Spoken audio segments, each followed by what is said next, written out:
అంటే పూర్వకాలంలో బంధం ఉంటేనే ఇక్కడికి వచ్చి కూర్చుంటారు. మిగిలిన వాళ్ళు ఎందుకు కూర్చుంటలేదు అంటే బంధం, రుణానుబంధం ఉంటేనే ఒకళ్ళు ఒకళ్ళ దగ్గరికి వస్తారు.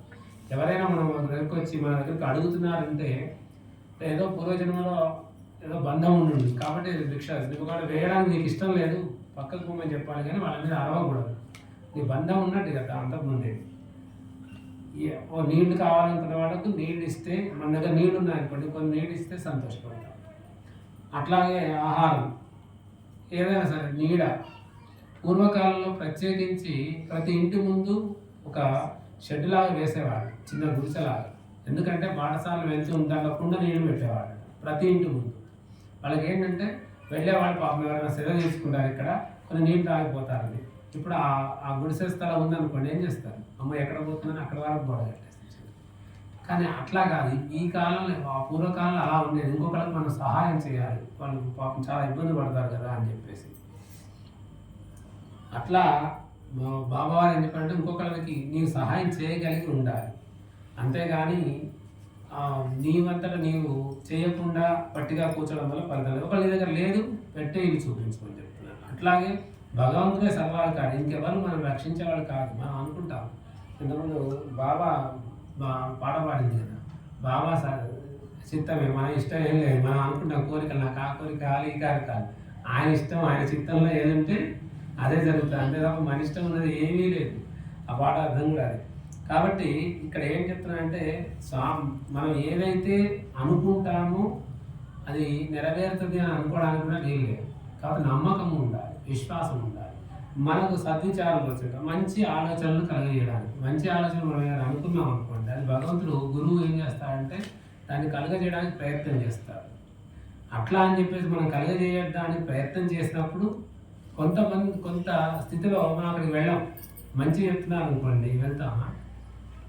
ఒక ఇద్దరు స్నేహితులు, మంచి స్నేహితులు, అట్లా ఆ స్నేహితులు ఏం చేస్తారంటే వాళ్ళకు సిగరెట్ తాగే అలవాటు బాగుంది.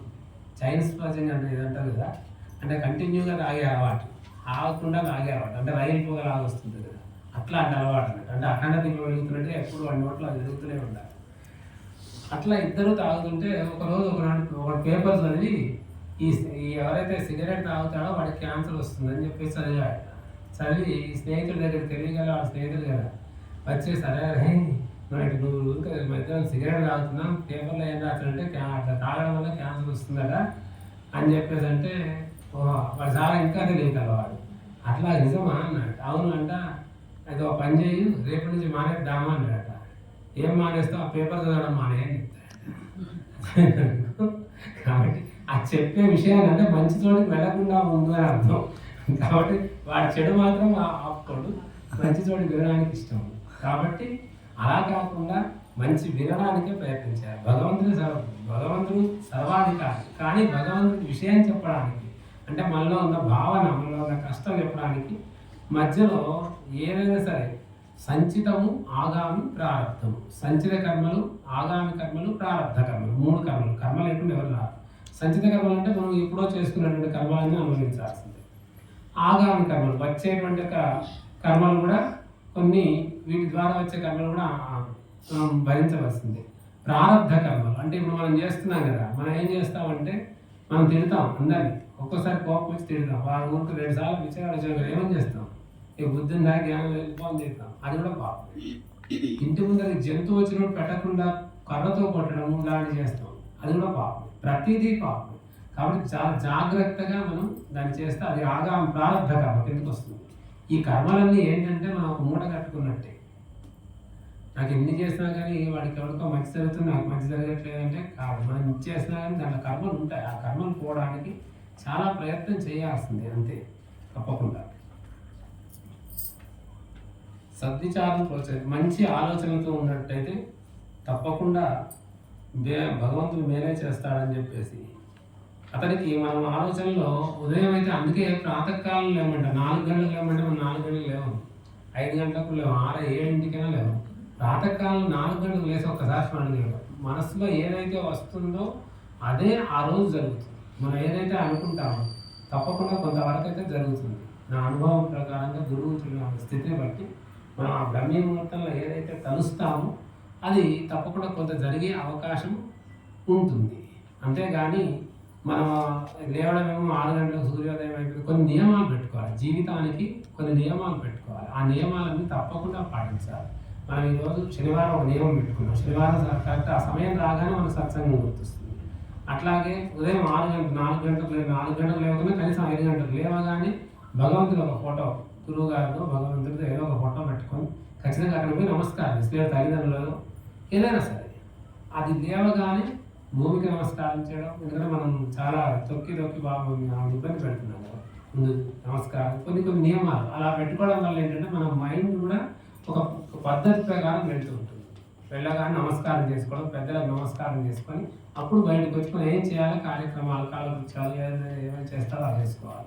ఆ తర్వాత మధ్యాహ్నం కూడా ఉదయం టిఫిన్ అలా పెట్టుకున్న మధ్యాహ్నం భోజనం, సాయంకాలం మళ్ళీ ఆ సమయాలలో చేయాలి. ఈ వారం శనివారం వచ్చింది ఖచ్చితంగా సత్సంగం కలిగింది. అది ఇబ్బంది అయినా సరే కొంతమంది కఠినంగా ఉంటారు. టీ తాగమంటే వాళ్ళు తాగరు అసలు.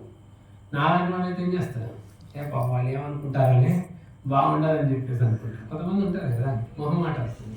కానీ కొంతమంది అలా ఉండరు. నువ్వు ఏమన్నా ఆరోగ్యానికి వద్దన్నారంటే వద్దు. అలాంటి కఠిన నియమాలు కొన్ని పెట్టుకుంటే మనం అభివృద్ధి అవుతాం. కానీ మొహమాటంగా జీవించే వాళ్ళు అభివృద్ధి అవడానికి చాలా కష్టం. కానీ డబ్బులు ఇవ్వాలనుకోండి, వాళ్ళు మొహమాటం అయ్యా అనగానే ఏం చేస్తారు, సర్లే బాగుంటారు. అదే కఠినమైనటువంటి వాడు నువ్వు ఇచ్చేస్తావా ఇవ్వవా అని కూర్చుంటాడు. అంతే కదా. జీవితంలో అంటే అలా చేయకూడదు. కానీ జీవితంలో అభివృద్ధి అవ్వాలి అంటే కొన్ని కఠిన నిర్ణయాలు తీసుకోవాలి. సద్విచారం అంటే ప్రతిదీ మంచిని ఆలోచించే విధానంలో ఉండాలి. అంతే తప్ప మన ఇష్టం ఉన్నటువంటి పిచ్చి ఆలోచనలు చేయడము, దానికి తగ్గ మళ్ళీ శ్రమ చేయడము, ఆ శ్రమలో మళ్ళీ పాపం అంటే ఆగామి కర్మలు, మళ్ళీ వచ్చే కర్మల్ని తెచ్చుకోవడము, ఆ కర్మల వల్ల మళ్ళీ మనం కష్టాలను అనుభవించడము, ఈ రకరకాలుగా ఇట్లా ఉండకూడదు అని చెప్పేసి ఒక భావన. అట్లాగే ఇవన్నీ చేస్తున్నాం కదా, చేసేటప్పుడు మరి ఈ ఫలితాలన్నీ వస్తాయని తెలుసు కదా భగవంతుడు కూడా. మనం గుర్తించాడు కర్మ మనం తప్పు చేస్తాం అని తెలుసు కదా. ఆ తప్పు చేయకుండా ఆయన చేయొచ్చు కదా. ఇవన్నీ చేస్తున్నాడు కర్మలు మనం అన్నీ చేస్తున్నాం. మరి కర్మలను చేయకుండా ఆయనే చేయొచ్చు కదా. అందరూ మంచి చేసేటట్టే పుట్టిస్తే అయిపోతుంది కదా. ఇవన్నీ బాధ ఎందుకు, ప్రతి వాడు మంచిగా చేసేటట్టే ఉంటే ఇక అసలు ఈ బాధే ఉండదు కదా. అవునా కదా. అందుకే మనిషికి 4 రకాలు పెట్టాడు. ఏంటి, మనస్సు, శరీరము, ఆత్మ, బుద్ధి. ఇవన్నీ పెట్టాడు. మన మనస్సు ఒకటి చెప్తే మన ఆత్మ ఒకటి చేస్తుంది, మన ఆత్మ ఒకటి చేస్తుంటే మన మనస్సు ఒకటి చెప్తుంది. భగవంతుడు పెట్టాడు నీకు అన్ని మంచి చేయమని చెప్పాడు. కానీ ఒకటి మంచి చెప్తుండదు, ఒకటి దాంట్లో చెప్తుండదు మనస్సు, అరే నువ్వు చేస్తే తప్పు అని కొడుతూనే ఉంటుంది లోపల. లేకపోతే చెయ్యి, మంచి పని చెయ్యండి. కానీ అక్కడ ఉన్న బుద్ధి పక్కన వాళ్ళు ఏం చేస్తారని, అది చేస్తావు అను, నీకు ఏమైనా పిచ్చా, ఎవరు చెప్తారు, బుద్ధిని చెడగొడతారు. శరీరము, మన శరీరం అనుకూలించాలని లేదు కదా. ఒక్కోసారి మనం చల్లగా ఎండలు వెళ్ళాలంటే మంచి చేయాలనుకుంటాం. బుద్ధి, మనస్సు, శరీరము, ఆత్మ, బుద్ధి. ఆత్మ అనేది అది ఎప్పుడూ కూడా లీనమై ఉండడానికి ప్రయత్నం చేస్తుంది. మనం ఏం చేస్తామంటే దాన్ని చెడగొడుతుంటాం. మనమే చెడగొడతాం, ఇంకెవరో చెడగొడతాం. నేను వెళ్ళ కాదులే, అక్కడికి నువ్వు పోతే ఏమొస్తుంది. ఆత్మని ధ్యానంలోకి వెళ్ళకుండా చేసేదే మనం అంటే మనస్సు. మన మనస్సు ఎప్పుడు కూడా మళ్ళీ ఏం చేస్తుంది, వెళ్ళనివ్వాలి. మనసు అట్లా చేస్తే ఏమొస్తుంది, దానివల్ల ప్రయోజనం ఏమిటి. ఈ రకంగా మళ్ళీ వెనకకు తోసేస్తూ ఉంటుంది.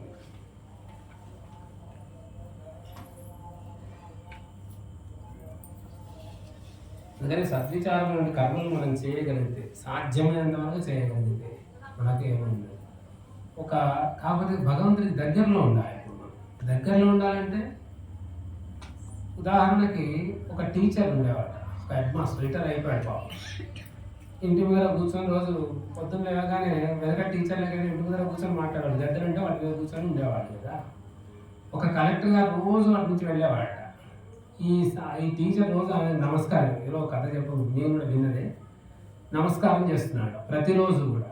ఆయన చూడట్లేదు ఆ కలెక్టర్ గారు. ఈ హెడ్ మాస్టర్ మాత్రం ప్రతిరోజు నమస్కారం చేస్తూనే ఉన్నాడు, ఆయన వెళ్ళిపోతున్నాడు.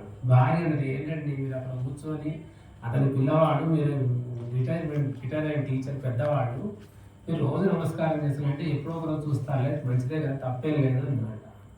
సరే అట్లాగే రోజు జరుగుతుంది. ఒక రోజు నాడు వెళ్తుంటే వాళ్ళ పిఏ చూసి, కలెక్టర్ గారండి అక్కడ చూసారు, ఆయన పెద్ద ఆయన హెడ్ మాస్టర్ స్కూల్లో, వాళ్ళు రోజు మీకు నమస్కారం చేస్తుంటారు, మీరు చూడట్లేదు, నేను గమనించాను అంటే, అలాగా అని చెప్పేసి చూసి వెళ్ళిపోతారు. మళ్ళీ 2-3 రోజుల తర్వాత చూస్తే అలాగే నమస్కారం చేస్తుంటాడు. సరే ఇట్లా లాభం లేదని చెప్పేసి ఆయన కూడా నమస్కారం పెట్టాడు. ప్రతి నమస్కారం పెట్టాలి కదా, సరే ఆయన కూడా నమస్కారం పెడుతుంటాడు.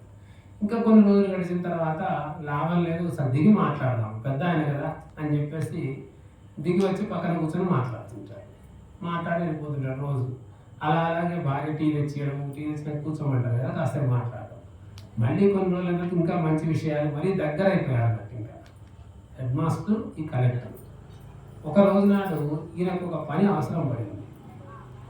అవసరపడి కలెక్టర్ ఆఫీస్కి వెళ్ళగానే కలెక్టర్ గారు మీటింగ్లో ఉన్నవాళ్ళు, హెడ్ మాస్టర్ గారు నేను రోజు సాయంకాలం మాట్లాడుతుంటాను కదా అని చెప్పేసి ఆయన దగ్గరికి వెళ్ళి, ఏంటంటే ఇలా వచ్చారు అన్నారు. నేను పని మీద అంటే, అయ్యో ఆ పని నేను చేసి పెట్టడానికి ఇంకా అక్కడికి వస్తాను కదా, అప్పుడు చెప్తే అయిపోతుంది అంటే, లేదండి ధర్మమే, నేను పని కోసం మీ దగ్గర రావాల్సిందే, చెయ్యాలి అన్నాడు.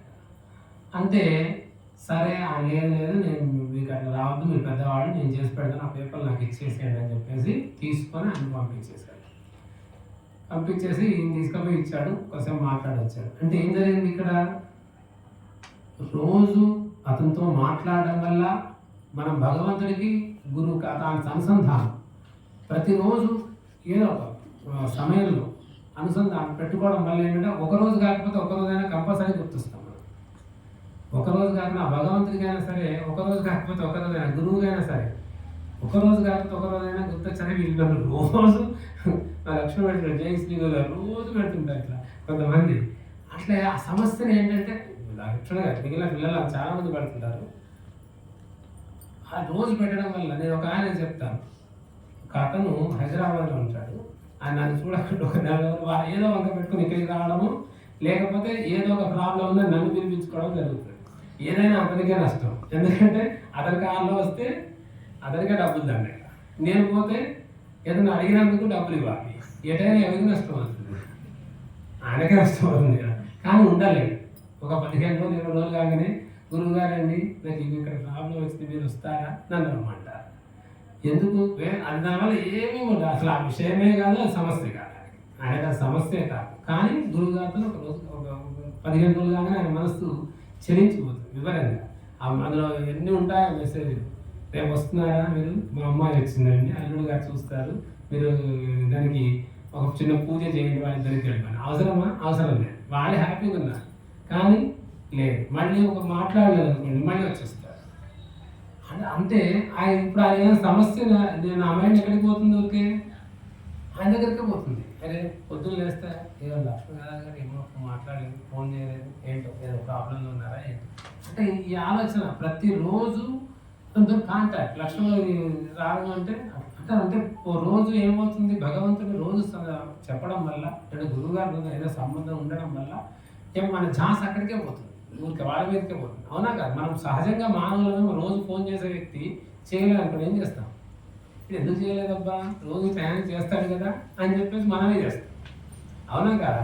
అతను వద్దు పక్కన పెట్టినా సరే మనం ఏం చేస్తాం, మనమే చేస్తాం. ఏమైందో ఏంటో రోజు చేసేవాడి ప్రయాణం చేయలేదు అనేసి. సహజంగా భగవంతుడు కూడా అంతే, ఖచ్చితంగా రోజు నువ్వు అతన్ని ఏదో రకంగా దీపారాధనో లేకపోతే పంచదారనో నైవేద్యం చేసి ఏదో ఒక రకంగా బంధాన్ని పెంచుకోగలిగితే భగవంతుడితోని ఖచ్చితంగా భగవంతుడు ఒకరోజు కాకపోతే ఒక రోజున మనం బాధపడలేదు, మన కష్టాలు తీరుస్తారు. అది భగవంతుడే కావచ్చు, గురువే కావచ్చు, ఎవరైనా సరే అట్లా తీర్చే అవకాశం ఉంటుంది. కాబట్టి మనం అక్కడ చెడు అని చెప్పినప్పుడు దాన్ని తీసేయాలి తప్ప అసలు దాన్ని చూడకుండా ఉండవు. అక్కడ మంచి చెప్తున్నారు కాబట్టి అమ్మో అది వెళ్తే కష్టం. అట్లాగే సంబంధం పెంచుకోవాలి. సంబంధం అంటే భగవంతుడికి మనకు దగ్గర ఎక్కువగా దాన్ని మనం రోజు నేనున్నాను, నా సమస్య ఉంది గుర్తుపెట్టుకో ఊరికి చెప్తుంటే ఏం చేస్తారు. ఏదో సినిమా నా చిన్నప్పుడు సినిమా వచ్చింది, స్వాతంత్ర్యం సినిమా కింద వాడి ఉద్యోగం కోసం ఇదంతా చూసి ఉంటారు బహుశా. ఆ కాలం వాడి పిల్లలు చూసుంటారు కదా బహుశా, కానీ ఈ కాలం వాళ్ళు చూసే ఉంటారు. వాడు ఉద్యోగం ఇప్పిస్తా అంటే ఏం చేస్తాడు, రోజు నా ఉద్యోగం సార్ అన్న దాడు కూడా చూసిండు బహుశా, చిన్నపిల్ల ఆడగా. ఆ సమయంలో వచ్చి మా చిన్న వయసులో ఆ ఊరికే ప్రతిరోజు సార్ ఉద్యోగం వాడి దెబ్బతోనే చివరికి ఉద్యోగం పెట్టిస్తాడు. అట్లాగే భగవంతుడితో కూడా అలా సంబంధం ఏర్పరచుకోవాలి. తప్పదు, ఇంకా కర్మలన్నీ తీసేయడానికి అది కాదు. అట్లాగే రోజు చూడడం వల్ల భగవంతుని దృష్టి పడడం వల్ల అమృతం అయిపోయి మనకు ఆ కోరిక మన మన సమస్యను తీర్చడానికి. అయితే భగవంతుడు ఏది మంచో అదే చేస్తాడు, గుర్తుపెట్టుకోవాలి ఎప్పుడైనా సరే. మనకి చేయలేదు కదా అంటే అది ఎందుకు చేయలేదు, దాంట్లో ఏదో సమస్య ఉండి ఉంటుంది. మనకి ఏది మంచో అంతకన్నా ఉన్నతమైనది అయితే ఉన్నతమైనది, దానికన్నా ఉన్నది కాదు మంచిది కాదు దానికి ఆపేస్తారు, అదే మంచిది. శ్రీ सच्चिदानंद सद्गुरु साईनाथ महाराज की जय।